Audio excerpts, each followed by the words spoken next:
Mesdames, Messieurs, bonjour. Bonjour, bonjour à tous. Bonjour mes chers amis. Bienvenue à cette présentation Facebook.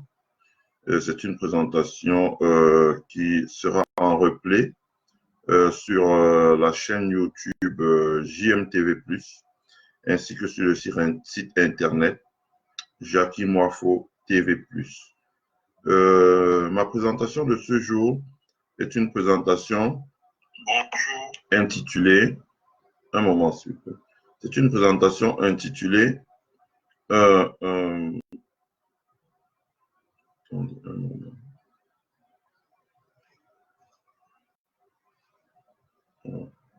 Bonjour, Madame Geneviève Macapi. Bonjour, Luc Camto.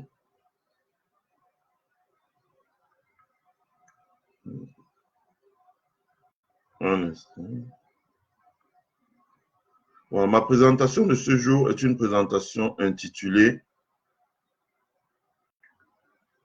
Hommage à Manu Dibango, une icône de la musique africaine. Voilà. Ce n'est pas tous les jours que nous avons l'opportunité de rendre hommage à des icônes de la musique africaine. Ce n'est pas tous les jours que nous avons l'opportunité de rendre hommage à des icônes de la musique africaine. Manu Dibango en est une et Manu Dibango nous a quittés. Il n'est plus de ce monde. Je rappelle simplement que je fais ce live Facebook parce que Manu Dibango, c'est quelqu'un que j'ai connu. J'ai eu le privilège et l'opportunité de travailler avec lui dans le cadre du festival Soir au village. Et j'ai découvert un homme généreux, un homme qui a pris trop de coups, pourtant qui a beaucoup donné pour le succès de la musique africaine, de la musique internationale, de l'art africain. Lui, hein, comme d'autres, hein, j'en ai connu professeur Eliki Ambokolo, Ousmane Sow, le peintre sénégalais. Ils sont nombreux comme ça à notre époque, quand nous étions étudiants en France. Ils le grouillaient, ils réalisaient beaucoup de choses. Et nous, on n'hésitait pas à aller travailler avec eux pour être des petites mains, pour leur donner un coup de main parce qu'on savait qu'ils en avaient bien besoin. Et au décès de Manu Dibango, je pensais qu'il était utile de faire un live comme celui-ci pour lui rendre hommage parce que c'est quelqu'un qui a beaucoup donné pour le rayonnement de la culture africaine. C'est quelqu'un qui a beaucoup donné pour le développement, pour l'émergence de d'autres artistes africains, notamment comme arrangeurs. C'est quelqu'un qui a beaucoup donné pour faire rayonner individuellement les pays africains, souvent en composant les hymnes de la CAN, les hymnes des tournois internationaux, les chansons pour les publicités des grandes compagnies africaines comme Air Afrique, etc. Il a donné beaucoup de lui pour faire rayonner le continent africain. Malheureusement, il est mort dans des circonstances un peu difficiles avec le Covid-19 qui occupe toute l'actualité. Donc, on n'a pas trop parlé de lui. Je pense qu'un hommage sera rendu, d'après ce que j'ai entendu, après l'épisode du Covid-18. Mais j'en profite de l'opportunité qui est celle-ci pour lui rendre hommage. Manu Dibango, de son vrai nom s'appelait Emmanuel Jockey. Je pense que Manu vient c'est un diminutif d'Emmanuel. Et Dibango, je ne sais pas. Mais je sais qu'il s'appelait de son vrai nom Emmanuel Jockey. Il était né le 12 décembre 1933 à Douala, au Cameroun. Et il est mort le 24 mars 2020. Donc, il est mort à peu près à l'âge de 86 ans, par là, du Covid-19. Mais ce que je sais de la famille, c'est que, et nous le savions tous, le tonton Manu souffrait d'une embellie pulmonaire à son âge. Ce n'était pas du tout évident.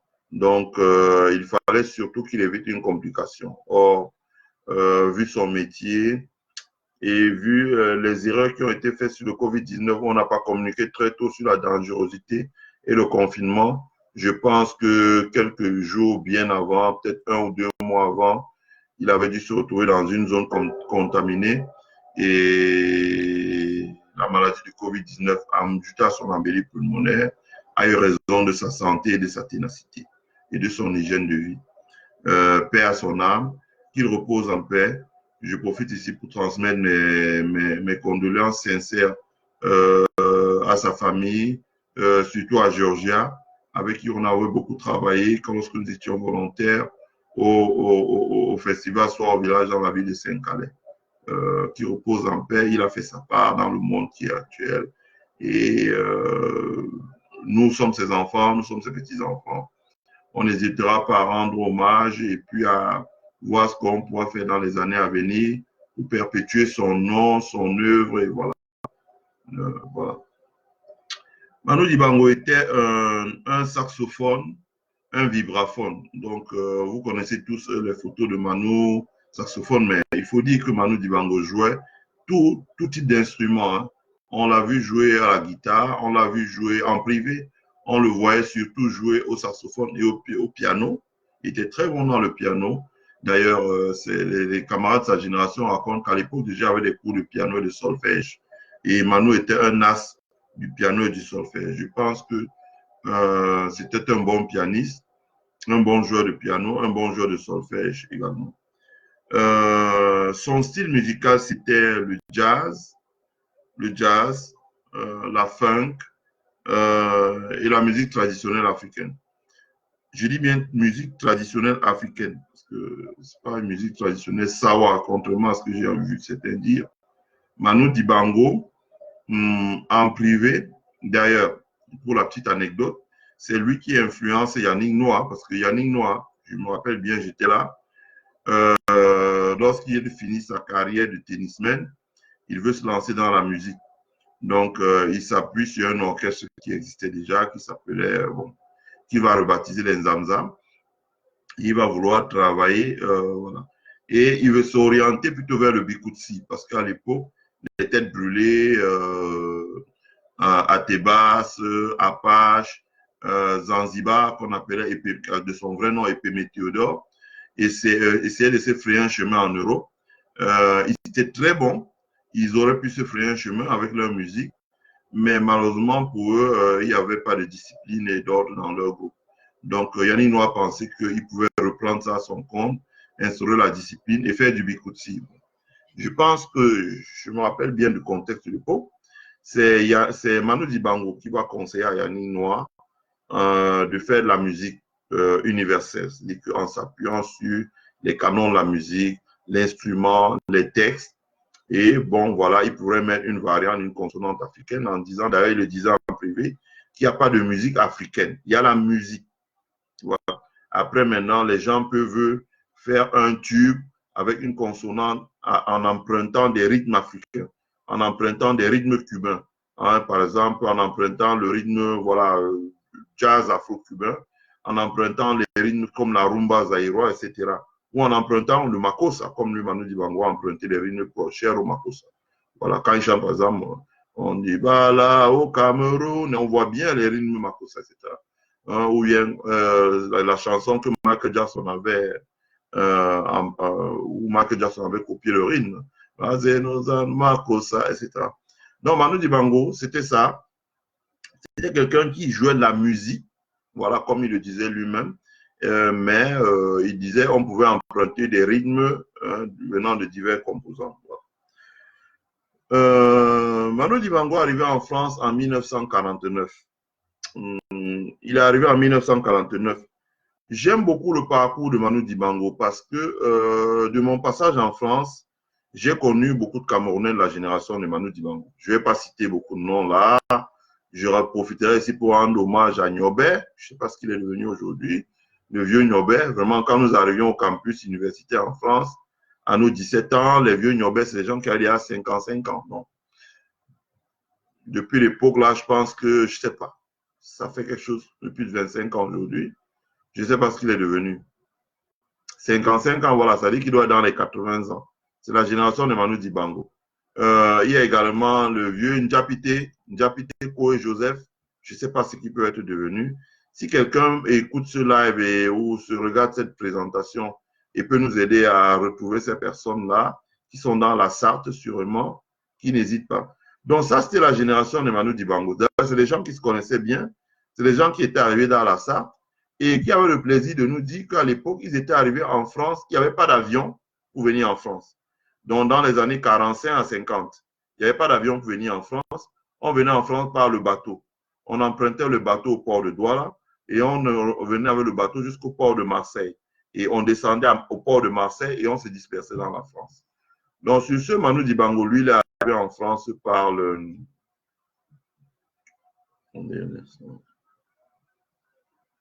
Manu Dibango est arrivé en France par le bateau. Donc, il est arrivé en France par le bateau. Il est descendu au port de Marseille. J'encourage les gens à lire son livre 3 kilos de café, où il résume bien son parcours. C'est assez long, c'est assez dense. On apprend beaucoup de choses pour les gens qui veulent s'expatrier, sur l'histoire de l'expatriation. Parce que Manu part du Cameroun en 1949. Il doit arriver chez un correspondant. Moi, j'ai connu à peu près le même parcours, mais je ne vais pas entrer dans les détails ici. C'est-à-dire que vous arriviez comme étudiant. Je pense qu'à l'époque, avant que les lois ne changent en France, quand vous aviez en dessous de 20 ans, il fallait avoir un correspondant, donc une famille d'accueil, ou bien il vous fallait rentrer tous les ans, prendre un visa. Si vous aviez 17 ans, vous devez prendre un visa, retourner, renouveler votre visa au Cameroun tous les ans, jusqu'à ce que vous ayez l'âge de 20 ans, je crois, ou 20 ou 21 ans. Et je pense que la loi avait changé, je pense que la loi a changé plus tard. Donc, Manu Dibango arrive en France et donc sa famille lui donne 3 kilos de café. C'est d'ailleurs pour ça qu'il va intituler son livre 3 kilos de café. 3 kilos de café pour remettre à son correspondant. Et effectivement, comme il dit, le café dans la Sarthe, moi j'ai connu.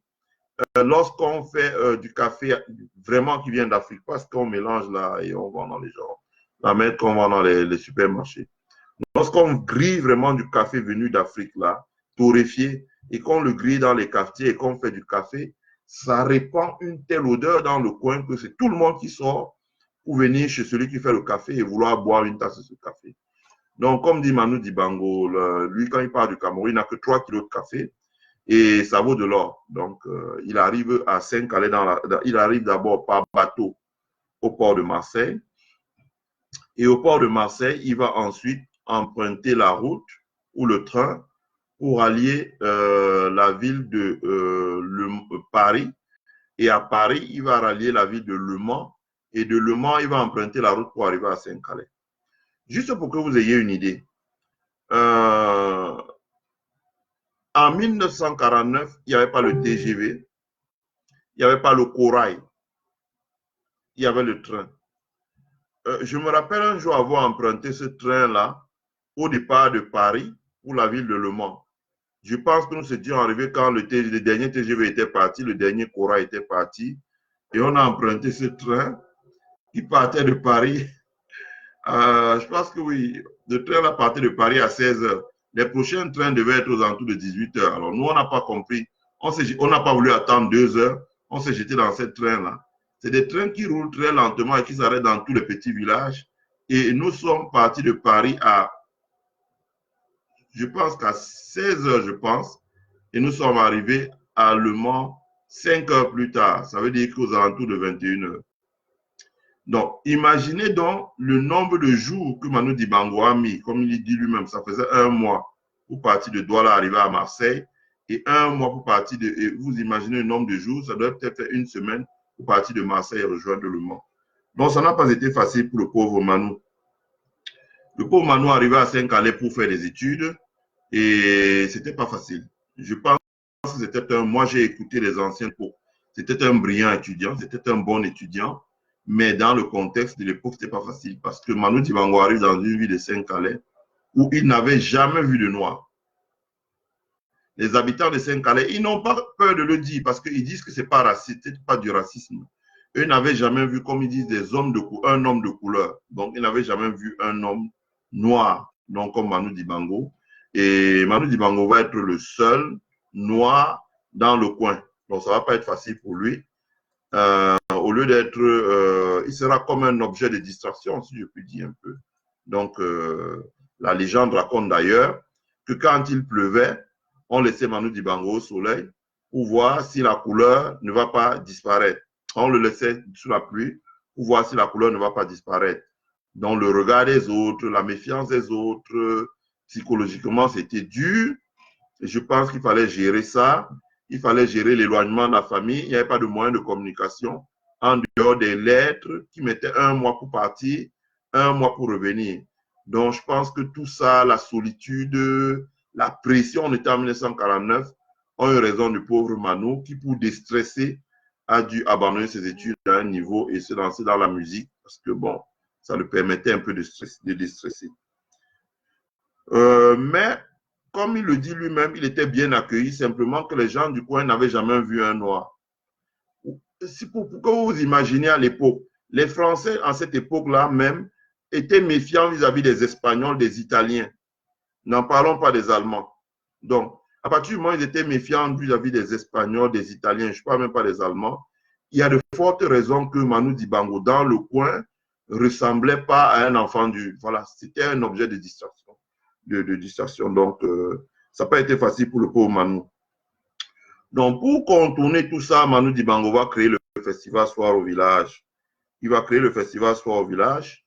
C'est-à-dire que Manu ne va pas garder sur lui une sorte de haine, une sorte de revanche. Il ne va pas garder sur lui de l'animosité, non. Il va plutôt créer le festival Soir au village où il va utiliser son saxophone, sa musique, pour essayer de faire de Saint-Calais, qui est la ville où il a grandi et où il a été très pressurisé par la méfiance, la discrimination, pas la discrimination, mais je veux dire, le fait que les gens, en fait, lui, il explique ça par le fait que les habitants de Saint-Calais ne connaissaient pas les Noirs. Ils ne connaissaient pas l'Afrique. Ils n'avaient jamais vu d'Africains. Ils n'avaient pas de relation avec les Africains. D'ailleurs, c'est pour ça que son correspondant le faisait venir à Saint-Calais, voulait accueillir un Africain. Et lui, en tant qu'homme de couleur, voilà, tout le monde se méfiait de lui. Donc, c'était vraiment pas facile pour lui d'avoir des amis, de se faire des connexions, etc., etc. Donc, par rapport à ça, Manu Dibango va prendre, et ça c'est ce que j'apprécie dans le parcours de Manu Dibango, il ne va pas se détacher de la ville de Saint-Calais, qui est dans la Sarthe en France, où moi-même aussi j'ai grandi. Il va décider d'abord de venir faire plusieurs concerts dans la ville de Le Mans, qui est le chef-lieu du département de la Sarthe. Il fera plusieurs concerts, et chaque fois lors de ces concerts, les 3 premières places sont réservées aux camarades de classe qui ont fréquenté le même lycée que lui à Saint-Calais. Et il en faisait de même à Paris, etc., etc.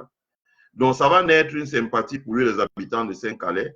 Et petit à petit, avec la commune de Saint-Calais, le concours du Conseil général de la Sarthe, Manu Dibango va monter un festival qui va s'appeler le Festival Soir au village. Et donc, nous, on a travaillé au Festival Soir au village comme volontaire. Ça nous prenait 1 heure de route, je crois, 1 heure de route pour nous rendre à Saint-Calais. On y allait tous les jours. On l'aidait, Manu Dibango, voilà, à faire le ménage, à balayer, à ranger les chaises, à essuyer les chaises, à mettre en place la buvette, à nettoyer les coins où les gens qui achetaient les stands pour faire les frites de pommes de terre avec les moules, les frites de pommes de terre avec les merguez, les frites de pommes de terre avec les saucisses, etc. Donc, que ces gens-là puissent avoir de l'espace. Donc, ça lui permettait aussi de rentrer un peu d'argent pour pouvoir soutenir le festival. Donc, nous y avons travaillé comme volontaires. D'autres travaillaient pour la sécurité, d'autres travaillaient à la billetterie. Donc, on faisait le tour. Et un coup, on travaillait à la billetterie, un coup, on travaillait à la buvette, un coup, on utilisait nos bras pour mettre en place les chaises, pour aider à monter les podiums, pour les démonter aussi à la fin du festival. Donc, c'était un festival qui durait 1 semaine. Et on faisait aussi, on donnait le coup de main dans beaucoup d'endroits de la ville. Donc, le festival Soir au village, c'était bien. C'était un festival qui a accueilli beaucoup d'artistes africains. Hein, je ne vais pas les citer tous. Mais moi, les 3 années où je suis allé comme volontaire, j'ai vu passer Ismaël Lo, j'ai vu passer Henri Dikongue, j'ai vu passer Mama Keita, j'ai vu passer Touré Kunda, j'ai vu passer Kali, qui était un chanteur entier, j'ai vu passer les Kassab, Jacob Desvarieux, Légitimus, Jocelyne Berroy, Patrice Saint-Éloi. J'ai vu passer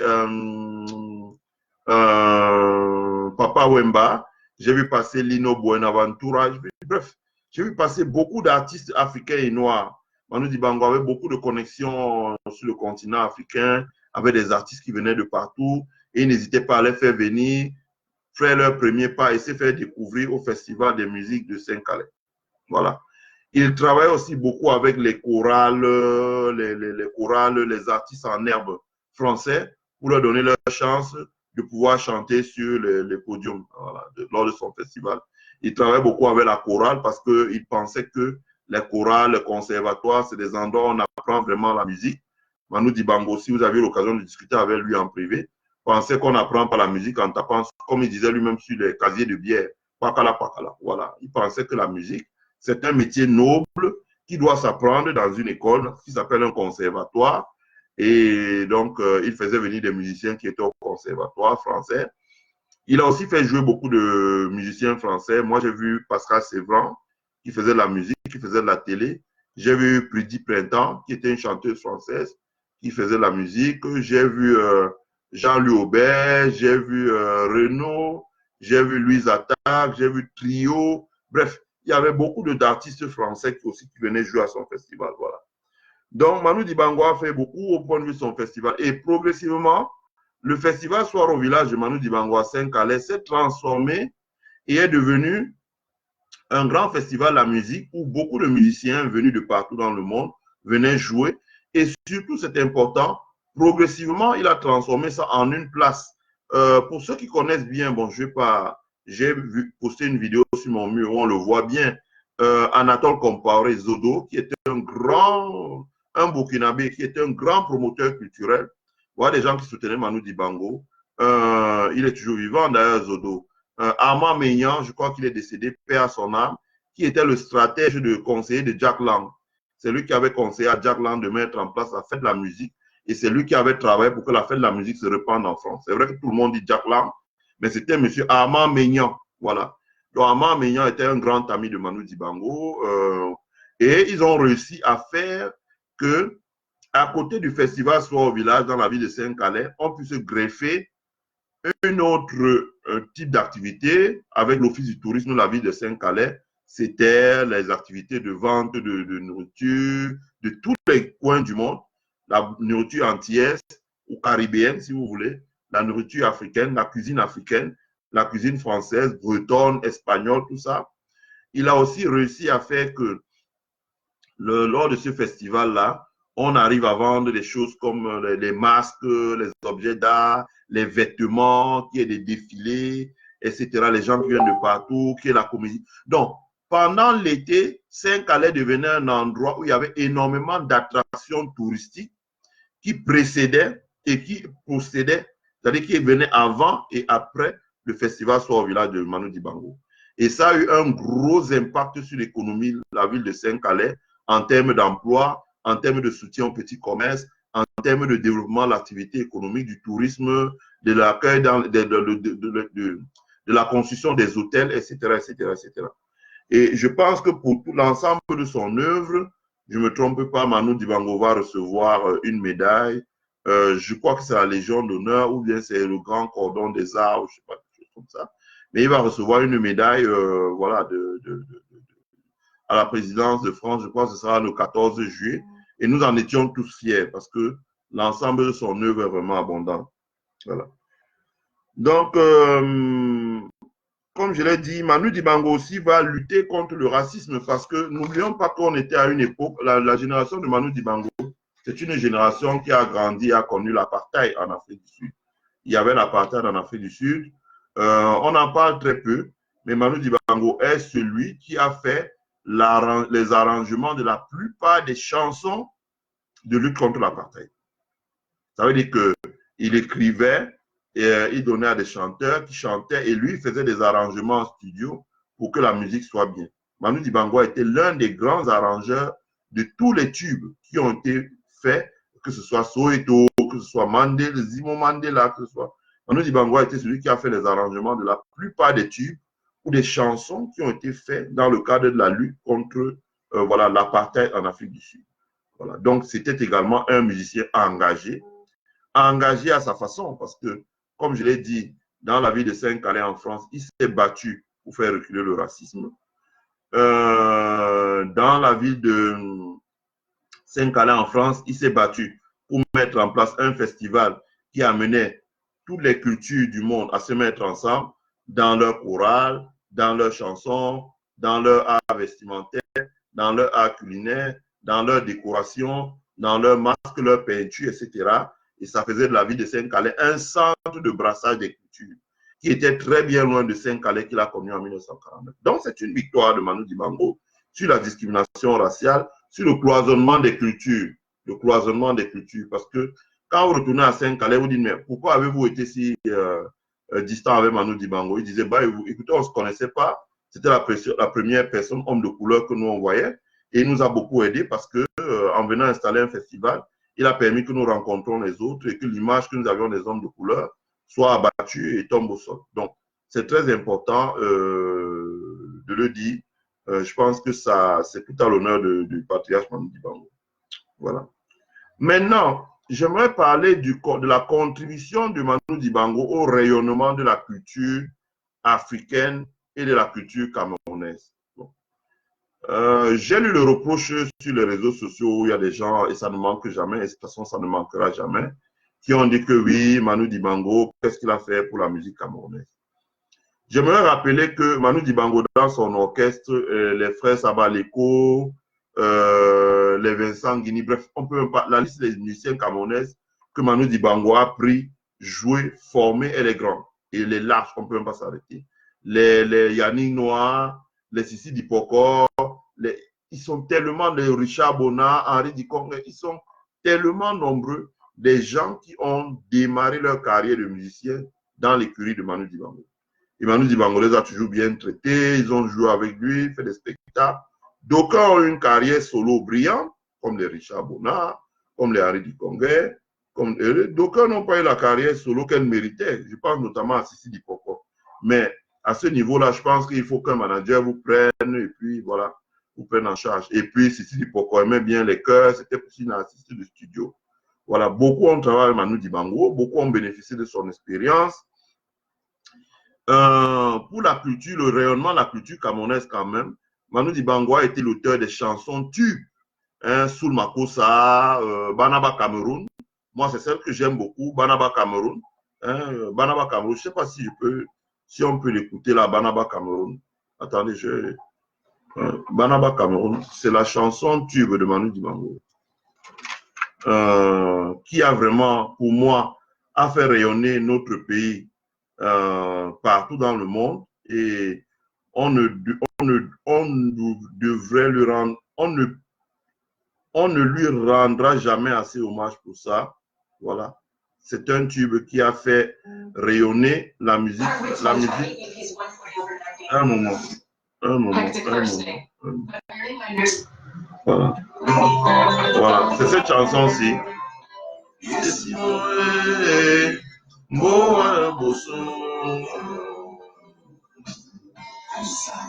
Banaba Cameroun. Ça, c'est Manu Dibango. Ça, c'est l'un des tubes phares que Manu Dibango a fait, que vous retrouvez dans toutes les grandes musicothèques, discothèques, médiathèques du monde, en France et partout. Et il chante bien les gens du Cameroun, donc il honore les gens du Cameroun. Donc,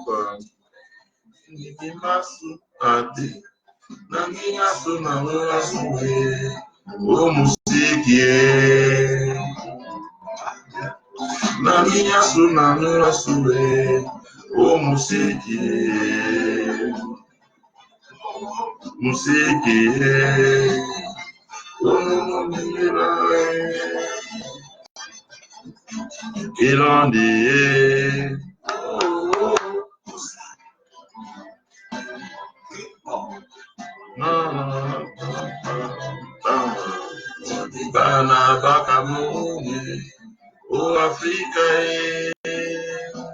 Ati,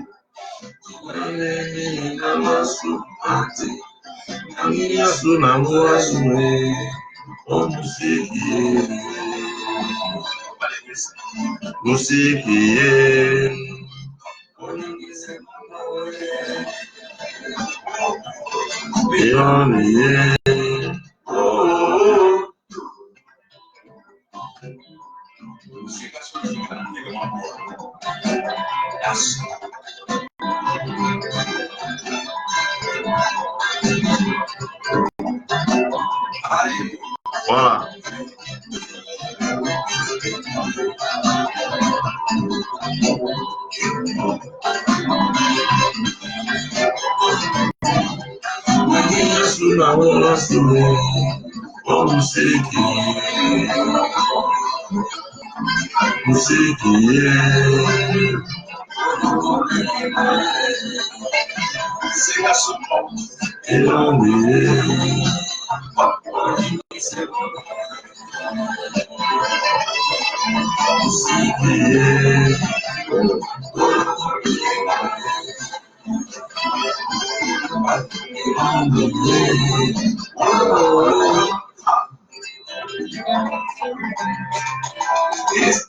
Voilà, on va pas tout jouer, mais vous avez vu le rythme. Ça, c'est Tonton Manu. Ça, c'est l'œuvre de Tonton Manu. Il a célébré et magnifié le Cameroun dans ses chansons. Dans le grand répertoire culturel, le grand répertoire musical de Manu Dibango. Manu Dibango a célébré et magnifié le Cameroun. Manu Dibango a vendu l'image du Cameroun. Banaba Cameroun, les gens du Cameroun. Il a magnifié les Camerounais. Il n'a pas chanté comme on voit les gens qui font des chansons aujourd'hui pour insulter les communautés, etc., insulter les gens, faire des clashs musicaux, non. Manu Dibango a fait de l'art pour l'art. Il a fait de la musique pour magnifier son pays, pour magnifier le Cameroun.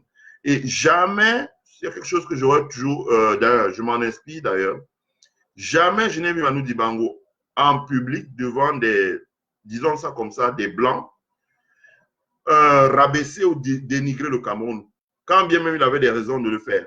Et il le faisait plutôt, il pouvait peut-être, s'il avait des plaintes, il le faisait en privé, mais jamais devant les médias. Ça, c'est vraiment tout à son honneur. Donc, c'est quelqu'un qui a porté haut les couleurs de la culture camerounaise en jouant aux États-Unis, l'un des premiers pionniers à pouvoir mettre les pieds dans les salles de spectacle aux États-Unis, en jouant en Europe, dans beaucoup de festivals et en partageant son expérience dans la formation de beaucoup d'artistes camerounais qui ont été de grands artistes de studio.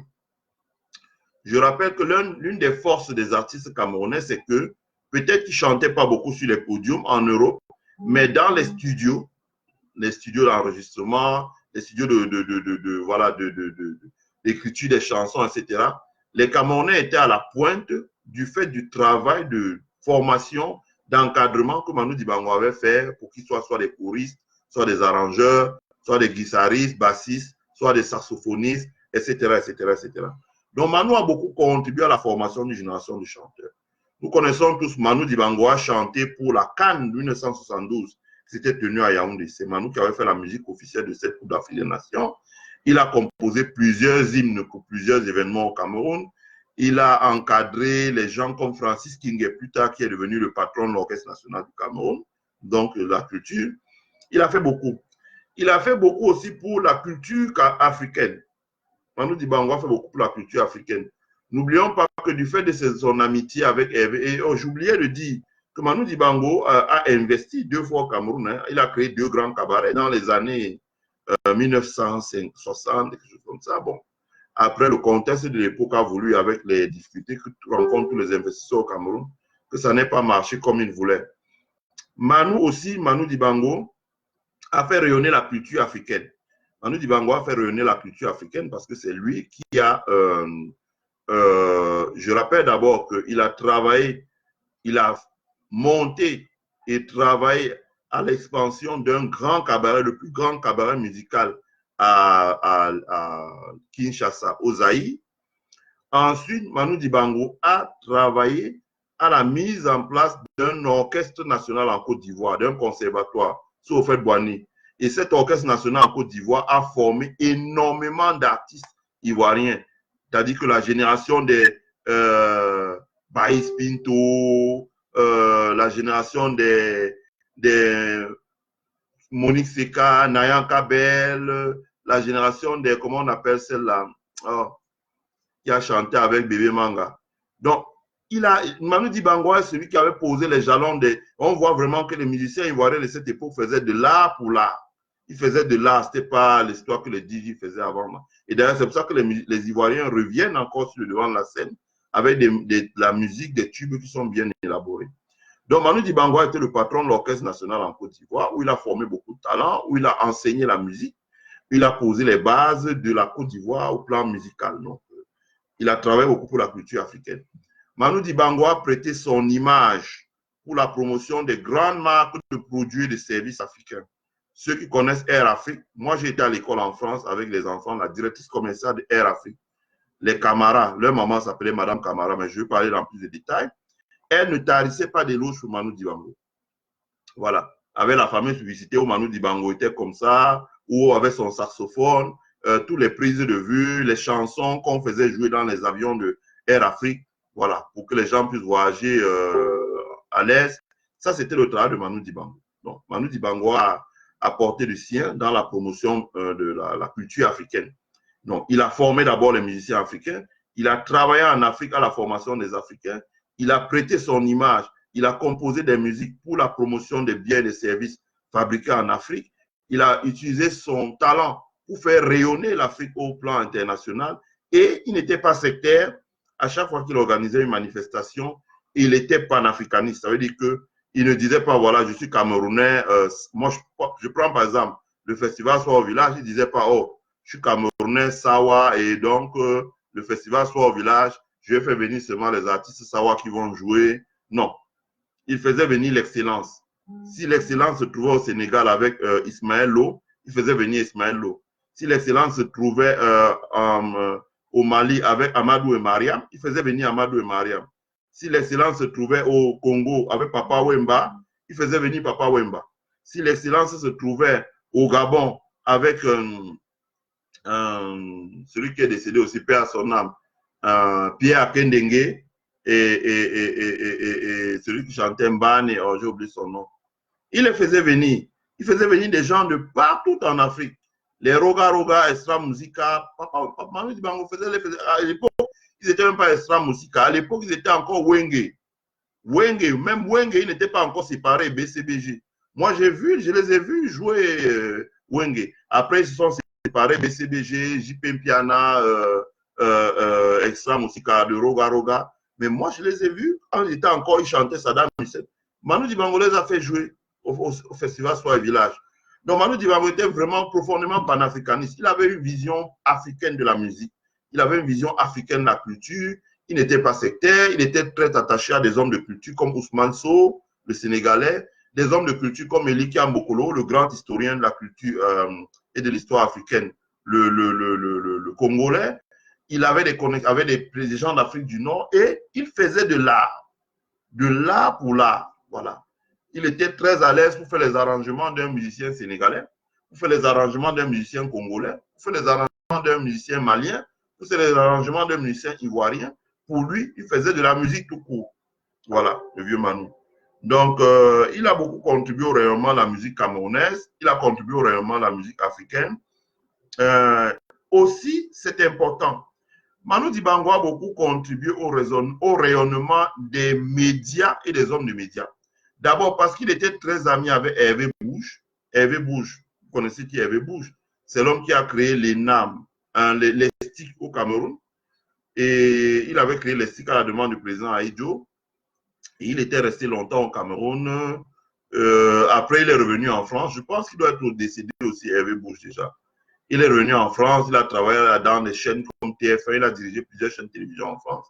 Et pour diriger ces chaînes de télévision, Manu Dibango, il avait offert de l'espace à Manu Dibango, où il avait une émission, où il encadrait, il faisait jouer beaucoup d'Africains, il montrait la musique africaine, etc., etc., etc. Donc Manu a fait ça. Et une fois qu'il a fait ça, comme il avait des connexions toujours dans le monde de la télévision, quand il a commencé à prendre de l'âge, le vieux Manu Dibango a lancé dans l'arène beaucoup d'animateurs africains. Beaucoup d'animateurs africains, beaucoup les Robert Braza, les Amobé Mevege, les Alain Foucault, tout ça, ce sont des pupilles de Manu Dibango. Je sais de quoi je parle. À notre époque, à RFI par exemple, il n'y avait qu'une seule Camerounaise. C'était Clarine Jompan. Je me rappelle, je ne sais pas qu'est-ce qu'elle est devenue aujourd'hui. C'était Clarine Jompan. C'était la seule Camerounaise qui était à RFI. On parlait pas d'Alain Foucault à l'époque. Et puis, on parlait de Benson Diakité. Donc, nous, on y allait de temps en temps. Et les Benson Diakité disaient comment, malgré la bonne volonté du monde, ils avaient du mal à mettre en place une émission en s'appuyant sur les artistes africains. Parce qu'ils pouvaient être joignables lundi et ils disparaissent mardi. Alors que l'enregistrement a lieu jeudi ou vendredi. Donc, Manu Dibango est celui qui, voilà, les aidait à stabiliser leurs émissions, même quand ils n'avaient pas le moral, qui venait à la rescousse quand quelqu'un les a fait faux bon, qui était toujours là, disponible pour pouvoir, voilà, donner de ça, donner de lui. Et c'est même pour ça que nous, on a travaillé avec lui comme volontaire, parce que vraiment, c'est quelqu'un qui était généreux, qui donnait du sien pour que les autres puissent avancer. Ça, il faudrait restituer et rendre hommage au feu Manu Dibango pour ça, vraiment. On n'aura pas vu quelqu'un comme ça qui a été disponible. C'est comme ça, avec sa disponibilité, qu'il a fabriqué la Amobe Mevege, il leur a montré le chemin, avec sa disponibilité, qu'il a fabriqué des Robert Brazza, vous voyez qu'il n'est pas camerounais, il leur a montré le chemin, c'est avec sa disponibilité qu'il a aidé les autres quand ils ont repris Africa numéro 1 en France. Il a été tellement généreux, ce monsieur, franchement. Et Africa numéro 1 vient s'installer en France, il était là, et les Robert Brazza créent des structures de production sur Canal+, il est là, et les Yannick Noah veut se lancer dans la musique, il est là, et etc., etc., etc. Il ne s'est pas refermé sur le petit cocon Sawa ou bien petit cocon, disons, comme on dit, c'est un Yabassien, retourner le repli identitaire, non. Il s'est ouvert à la communauté et il a travaillé avec beaucoup de personnes pour faire rayonner, voilà, l'ensemble de son œuvre dans le monde. Voilà.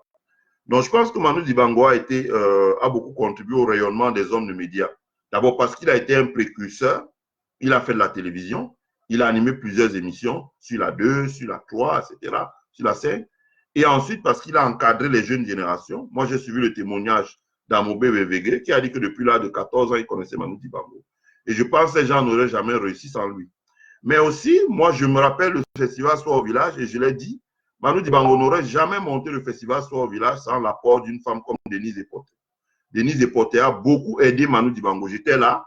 Elle a beaucoup aidé Manu Dibango. Elle a énormément aidé Manu Dibango à mettre en place son festival. Je rends hommage vraiment à une maman comme Denise Epoté. C'est une femme vraiment très calme, qui a fait beaucoup, qui a vraiment fait beaucoup. Donc, Manu Dibango a donné vraiment un coup de main décisif. Elle a donné un coup de main décisif à Manu Dibango dans la réussite de son festival. Bon.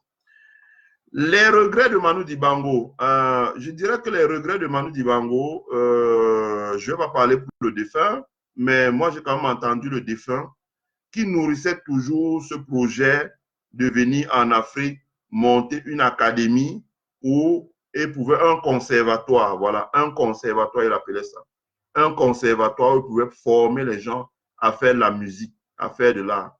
Malheureusement, le contexte en Afrique n'a pas été facile pour lui et il n'a jamais pu réaliser son projet. Voilà. Donc, ça n'a pas été facile vraiment pour lui. Manu, ça n'a pas été facile pour lui. Il voulait monter un conservatoire de l'art et de l'art et la culture pour pouvoir enseigner aux gens à jouer. Parce que la musique, dans les pays comme l'Europe, même les États-Unis, ça commence d'abord par l'école. Hein. C'est qu'on apprend aux enfants à jouer le piano, le solfège, le saxophone, la guitare, la batterie, etc., etc. Ils apprennent là. Et puis après, ils peuvent faire la chorale. Donc, Manu Dibango, je l'ai entendu dire plusieurs fois que, voilà, si on avait mis en place les instruments, les infrastructures nécessaires pour que les gens puissent jouer au solfège dans les écoles, jouer à un instrument de musique et après faire la chorale, après la chorale, ça aurait créé une génération, boosté une génération d'artistes. Mais également, Manu Dibango expliquait qu'un artiste a besoin de se recycler en permanence parce que la musique évolue, parce que les matériaux, même les fabricants de matériel, vont évoluer le matériel. Donc le musicien a besoin de se recycler en permanence, d'apprendre les nouvelles sonorités, d'apprendre le nouveau matériel, d'apprendre comment faire la maintenance au matériel, régler une guitare, etc., etc., faire nettoyer, maintenir un saxophone, tout ça. Ça s'apprend. Et il faut une école pour ça. Donc, il s'est battu toute sa vie pour qu'il y ait un conservatoire. Je pense que, bon, la Côte d'Ivoire a connu des turbulences des années 94 jusqu'en 2010. Donc là-bas, ils ne pouvaient pas.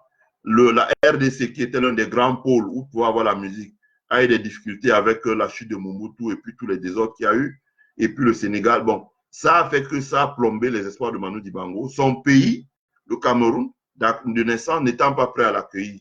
Donc ça a plombé les espoirs de Manu Dibango. On a vu comment elle a été traitée quand il était venu pour travailler à la CMC. On a vu le traitement qu'on lui a réservé. Donc, il n'a pas pu s'exprimer de ce côté-là. C'est vraiment dommage. Moi, je pense que c'est un de ses regrets. C'est quelqu'un qui rêvait de créer un conservatoire pour transmettre son savoir. Et il en avait un savoir immense, parce que même les Français ont beaucoup profité de son savoir, transmettre ce savoir des nouvelles générations. Voilà. Maintenant, je voudrais dire la nécessité de développer, dans notre pays de développer une industrie musicale.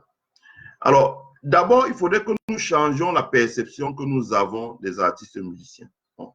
Dans notre pays, on continue à voir les artistes musiciens comme les délinquants, les bandits, les voyous, etc. Oui, c'est parce que l'industrie musicale dans notre pays n'est pas une. C'est-à-dire qu'on n'a pas organisé l'industrie musicale. Là, on fait de l'art comme ça. Je pense que pour amuser la galerie, pour mettre des pantalons Joe Bala, danser, voilà.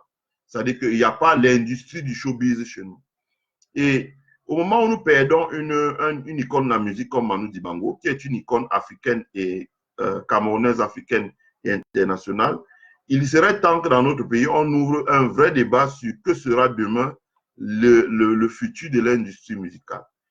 On construit l'industrie musicale. Moi, je travaille avec le président Kamto sur un projet pareil.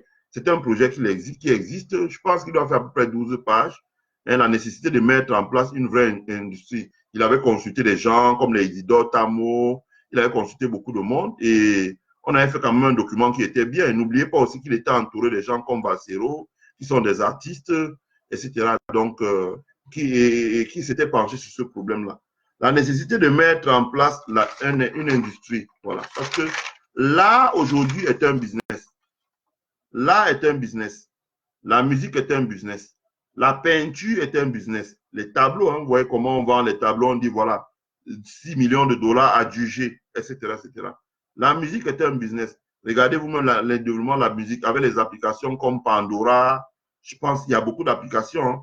Aujourd'hui, la musique est disponible sur les plateformes comme Spotify, les plateformes comme Pandora, les plateformes comme Apple Service, etc., etc., Google, Apple Music, Google Music, etc., etc., etc.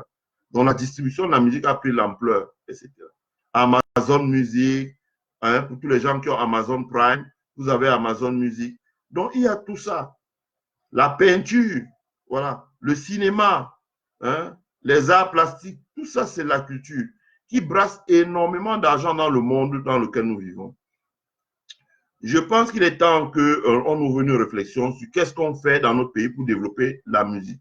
Parce que j'entends les gens continuer à penser que voilà, pour que le Cameroun se développe, il faut qu'il développe seulement l'agriculture, la pêche et le commerce. C'est faux.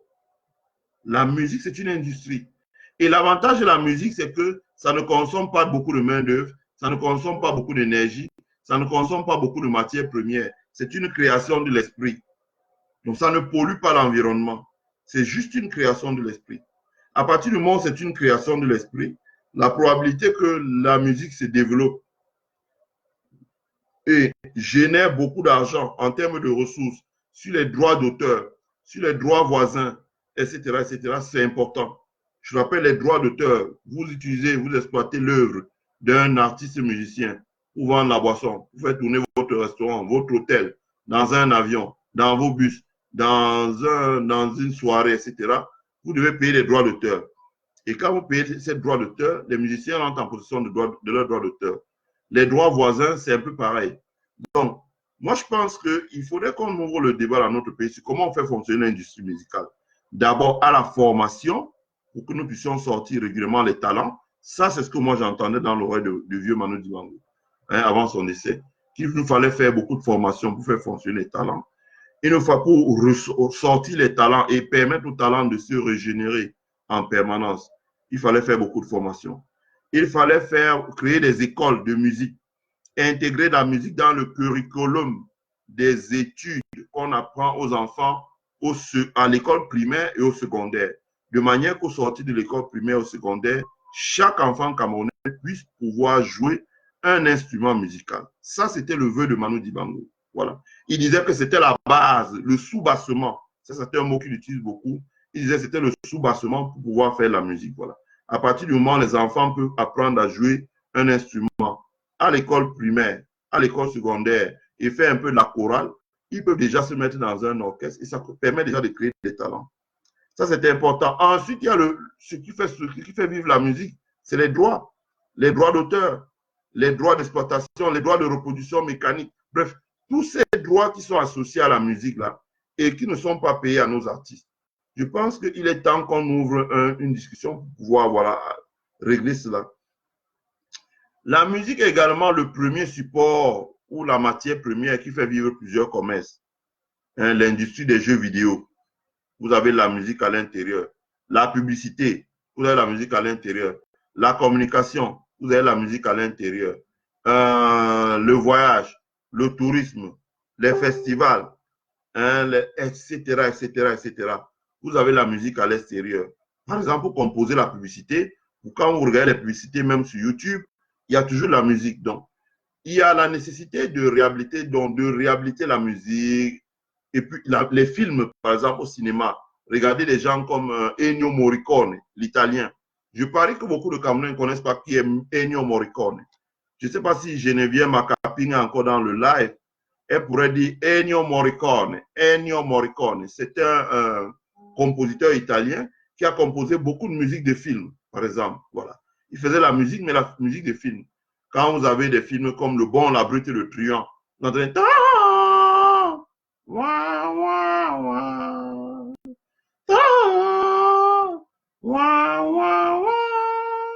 ça, c'est Ennio Morricone.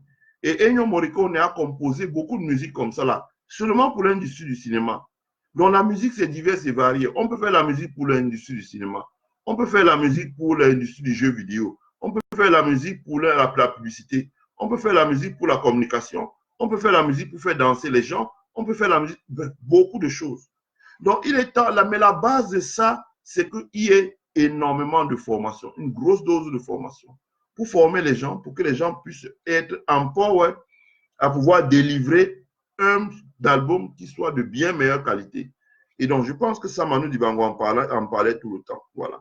Il parlait de la nécessité de mettre en place un conservatoire, la nécessité de mettre en place une fiscalité attractive pour que les gens puissent construire des salles de spectacle, mais également de mettre en place des incitations à l'investissement. Je pense que c'est important et que le vieux Manu a vraiment beaucoup travaillé là-dessus.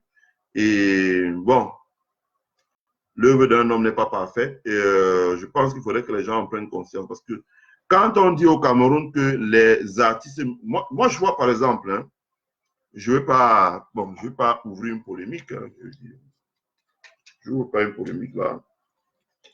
Laissez-moi voir un peu.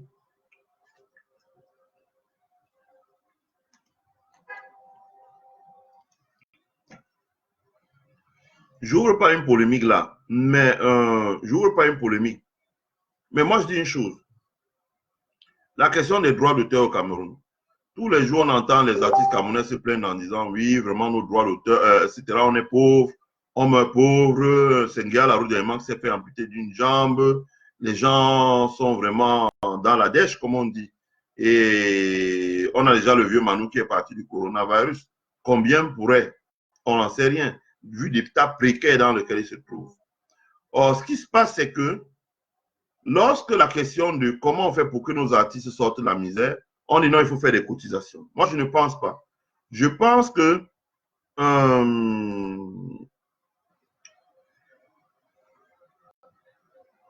il est temps dans notre pays que l'État mette les moyens pour construire un conservatoire. Et une fois qu'ils auront construit un conservatoire, on aura plus de musiciens qui vont faire la musique.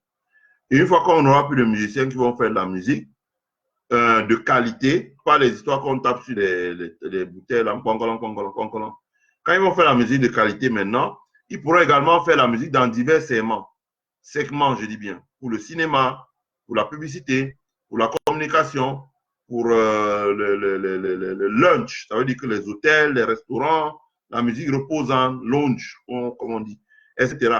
Donc, il y a tout ça à mettre en place. Et je pense que si à côté, on travaille à ce que ces gens qui fassent ça soient distribués sur les meilleurs supports. Et c'est ça qui est important, on leur paye leurs droits, les droits de reproduction mécanique, les droits voisins, les droits d'auteur. Est-ce que quelqu'un qui est l'auteur de la chanson doit le payer? Les droits voisins, les droits de reproduction mécanique, donc pressés, etc., etc.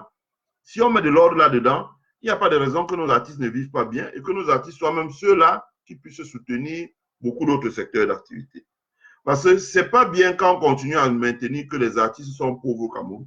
Ils ne sont pas pauvres parce que leurs œuvres de l'esprit valent beaucoup d'argent. Simplement, on n'a pas mis en place un système pour valoriser le travail que les artistes font dans l'industrie, dans la production musicale. Et c'est important. Bon. Comme je l'ai dit encore, moi j'ai soutenu le prof Camto. Lui, il avait un plan dessus, mais nous connaissons la suite, qui fait que bon, Hélas, on n'a pas pu mettre en place un programme comme ça. Voilà. Donc, je vais lire un peu les réactions. Là, Fabrice Yonga qui dit bonjour, grand frère. Merci pour toutes les informations que tu apportes. S'il te plaît, aide à rendre le site de don Solidarité Camerounais suivi comme une initiative lancée hier par le président élu. Je souhaite qu'avec le concours de tes collègues brillants informaticiens, vous sécurisez ce site de dons afin qu'il puisse contenir les flux de transactions. Merci. OK. Donc, oui, par exemple, le président Maurice Kamto, hier, je ne voulais pas parler de ça ici, parce que c'est un hommage à Manu Dibango, a lancé une quête à travers une organisation suivie pour pouvoir aider les Camerounais à faire face à la crise du coronavirus. C'est vrai que le vieux Manu Dibango est mort du coronavirus. J'incite les Camerounais à être extrêmement prudents. Nous vivons aux États-Unis ici, avec les infrastructures sanitaires que possède l'Amérique. L'Amérique voit mourir les gens, à peu près 2000 personnes par jour. C'est grave. Je vous dis, je n'ai jamais vu ça de mémoire, donc c'est grave. Voilà. J'habite pas loin d'un grand axe central, et qui est un axe central, bon, dans un quartier huppé, si on peut dire. Mais je peux vous dire que on voit passer, si on met un truc pour compter les voitures, en une heure, on voit passer 1000 voitures. Mais en ce moment-là, en une heure, on verrait passer 3 voitures, quoi. Tout le monde est confiné à la maison parce que les gens ont pris ça à la légère, mais avec les nouvelles qui viennent des grandes villes où les gens ont pris ça à la légère, on voit vraiment que le virus coronavirus tape sec, comme on dit. C'est-à-dire que ça ne fait pas de cadeau. Beaucoup de gens sont en train de perdre leur vie. Donc, il est important que les gens se mobilisent pour soutenir la chaîne de solidarité qu'a lancé le président Maurice Kamto. Bonjour Jean-Joseph Changam. Bonjour Leke Djang. Bonjour Blandine Elvin Nango. Bonjour Amédée Tokotom.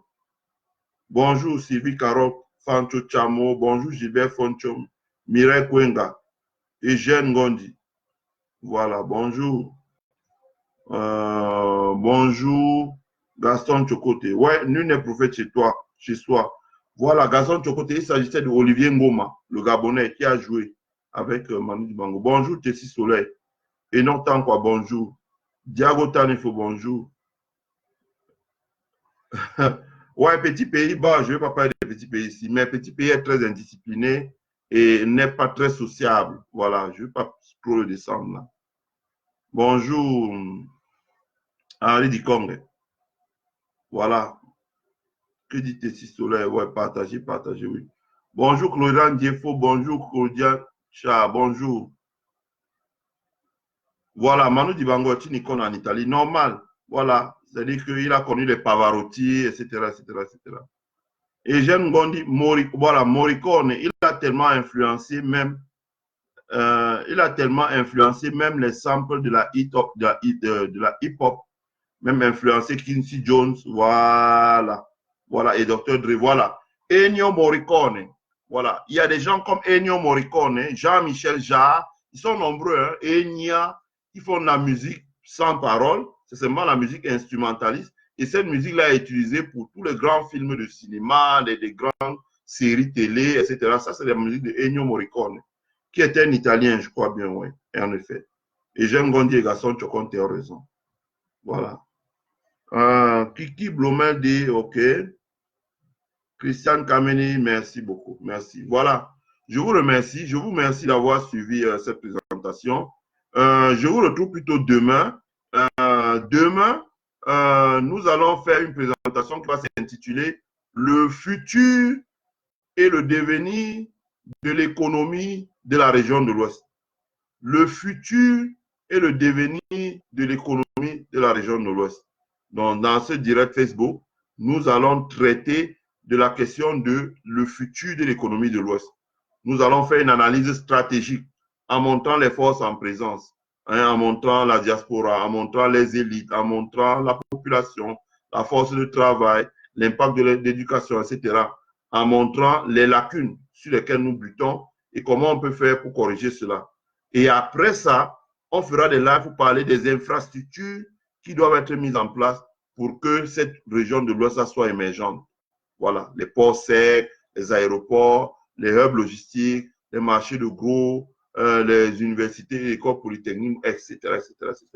Donc, on parlera de ça, hein, les parcs technologiques, les parcs de biotechnologie, etc., etc., etc. Donc, on fera tout C'est un live là, on va expliquer beaucoup de choses. On va expliquer beaucoup de choses. Et j'invite les élites de la région de l'Ouest à prendre connaissance de tout ce que nous allons expliquer dans ces lives-là, parce que cela pourrait être utile. Il n'y a pas que eux, et même les élites d'ailleurs aussi, cela pourrait leur être utile. Voilà.